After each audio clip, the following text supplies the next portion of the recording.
Arrivé à Kinshasa, le président Félix Tshisekedi a dit qu'il ne va pas signer les cessez-le-feu, mais il va instruire les commandants des troupes.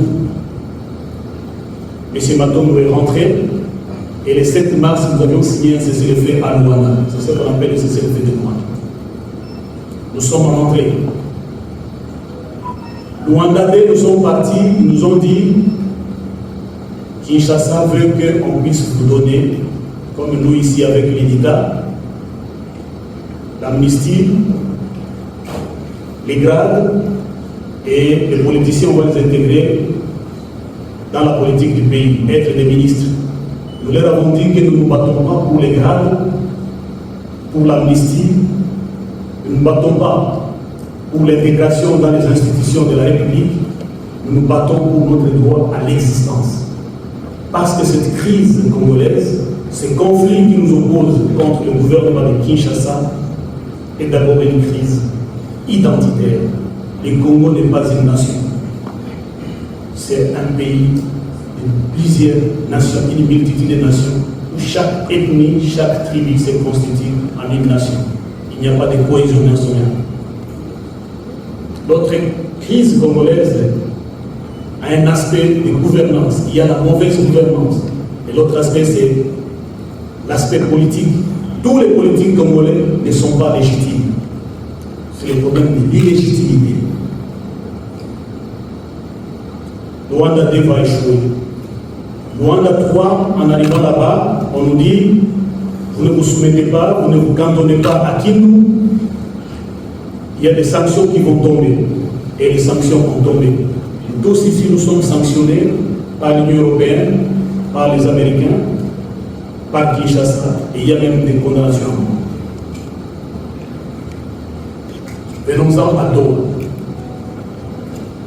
Doha est une acceptation suivie d'un sabotage. Pourquoi? À la conférence sur la paix de Berlin, la ministre des Affaires étrangères, Wagner Kaïwaba, avait dit que ce qui s'est fait à Doha, c'est un entretien qui doit se conclure à Nairobi. Ce sont des simples échanges. Nous ne comptons pas sur les dialogues de Doha. Les gouvernements de Kinshasa ne discutent pas avec l'FCM23 à Doha. Ce ne sont que des échanges. Le porte-parole du gouvernement de Kinshasa avait dit qu'il ne faudrait pas que ce qui se passe à Doha soit accepté parce que ça sera congoliser cette crise, c'est congoliser les conflits. Nous allons parler avec le Rwanda. Kinshasa s'est choisi un ennemi. Kinshasa s'est choisi un adversaire. C'est le Rwanda. Et ce qui se passe entre le Rwanda et la RDC, c'est entre les États. Nous sommes des Congolais. Nos problèmes à nous sont congolais. Donc nous parlons avec notre gouvernement et nous pensons que seul le dialogue peut résoudre ce problème. Seul le dialogue peut apporter la paix. Mais tous les officiels de l'État, ils disent que ce qui s'est fait à Doha n'est qu'un passe-temps. En réalité, c'est un passe-temps parce que tout le temps que nous parlons, ils sont en train de renforcer les lignes de front. À Walikale, à Bunyakiri, Bujumbura est devenu la plateforme, l'état-major où sont logés des drones et des armes de longue portée sophistiquées pour préparer une grande offensive afin de récupérer les espaces où nous sommes en train de protéger nos populations. Kisangani, il y a des mercenaires colombiens et d'autres de nationalités américaines. Ils sont en train de préparer jour et nuit des offensives carte sur table. Pas longtemps qu'hier, un grand Mouzalendo, Fokamai, il disait qu'ils ont aussi des drones, que les Wazalendo, Maïmaï, ont été dotés de drones et que les armes qu'ils ont sont plus sophistiquées et que ce n'est qu'une question d'heure avant de reconquérir les espaces. Mais aussi ici à Doha, il se pose un problème. La délégation qui est là, nous ne pouvons pas la récuser. C'est le gouvernement de la République qui nous l'a envoyé à Doha. Mais ils viennent sans mandat. Nous ne savons pas ce que nous allons faire, discuter avec des personnes sans mandat. Nous, quand nous arrivons, nous présentons le mandat à la médiation. Mais eux, ils viennent comme des personnes qui viennent parler au nom de la République, mais qui ne sont pas mandatés par la République.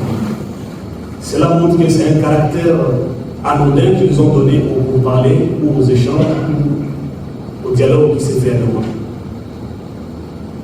À Doha, toute paix commence par la cessation des hostilités. Nous avions demandé à maintes reprises, depuis Doha 1, Doha 2, Doha 3, Doha 4, avant de faire quoi que ce soit, signons d'abord un cessez-le-feu bilatéral où nous nous convenons. Vous et nous faisons taire les armes afin qu'on parle dans un climat apaisé, qu'il n'y ait pas mort d'homme ni de souffrance de peuple. Et cela devait être assorti par les mesures d'établissement de confiance. Ils ont refusé catégoriquement. Mais c'est le gouvernement de Kinshasa qui, à longueur de journée, parle à travers les médias, communique que nous ne voulons pas la paix.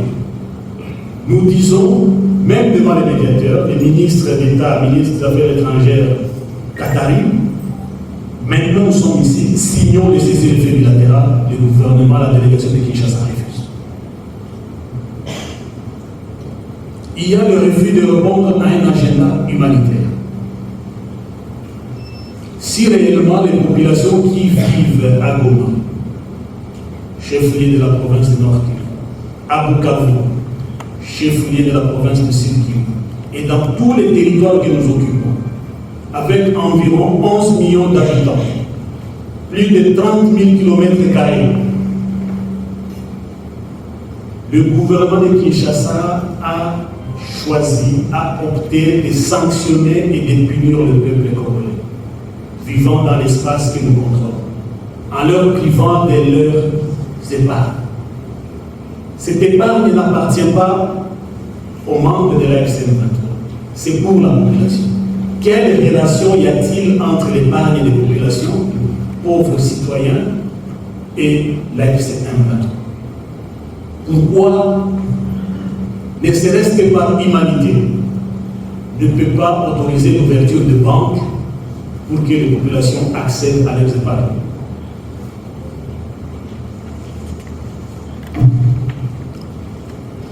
À Doha, nous avons fait beaucoup de gestes de bonne foi. Nous, la FC23. Dans un esprit de responsabilité, la FC23 a multiplié les gestes concrets de bonne foi. Il s'agit notamment 1. Le respect d'un cessez-le-feu unilatéral sur tous les fronts. Il y a plus de 5 cessez-le-feu unilatéraux que nous avions décrétés. 5. Depuis 2021-2022 jusqu'à la date d'aujourd'hui. Vous êtes témoin, aucunement du gouvernement de Kinshasa n'a décrété un cessez-le-feu. À l'exception de celui qui a été contraint ici à Doha, où nous avons signé un communiqué conjoint pour dire qu'on cesse les hostilités, pour permettre qu'il y ait le mesure d'établissement de confiance, afin d'arriver à entamer un dialogue proprement dit. Deuxième geste de bonne foi que l'FCM23 a fait, c'est le repositionnement le 22 février 2025 de nos forces à Walikale pour favoriser la paix. Ils nous ont attaqués, nous les avons repoussés jusqu'à conquérir Walikale, ici et partout. Et pour favoriser le dialogue, nous avons manifesté ces gestes qui nous a été demandés. Et de bonne foi, nous avons repositionné nos forces. En quittant, comme d'habitude, ils sont revenus et ils ont réoccupé encore Walikale. Geste de mauvaise foi. Troisième geste de bonne foi que nous avions fait. la participation active aux discussions de Doha. Quand bien même que tous les officiels de Kinshasa répétaient qu'ils ne discuteront jamais avec nous, nous étions de bonne foi, nous sommes rendus à Doha pour parler avec eux. Quand bien même qu'ils sont en train de torpiller tous les efforts de Doha, étant là-bas, ils nous taxent toujours de terroristes, ils nous accusent de supplétifs, que ce soit les ministres de l'Intérieur, que ce soit les porte-parole, que ce soit les différents communicateurs qui passent au point de presse, les ministres des communications, tous nous traitent de moins que rien. Nous supportons cela, nous avançons pour la cause noble qui est la paix. Quatrième signe de bonne foi, c'est la signature le 23 avril 2025 d'un communiqué conjoint avec le régime de Kinshasa. Vous avez suivi ça et cela est passé même à RDC Kinshasa. Cinquième geste de bonne foi, c'est le transfert de 1359 prisonniers de guerre, des éléments des FARDC et des policiers et leurs familles vers Kinshasa. Ils étaient à la base de la MONUSCO. Nous les avons facilité la sortie de là jusque dans les zones qu'ils occupent en toute sécurité, et on a fait l'appui avec le CICR pour qu'ils arrivent sains et saufs. Sixième geste de bonne foi. Vous avez suivi ici dans cet hôtel, il y avait une réunion importante entre notre état-major de l'AFC et la SAMIDIACI. Nous avons fait une réunion où nous avons facilité la sortie honorable des contingents tanzaniens, malawi et sud-africains qui étaient venus nous combattre pourtant.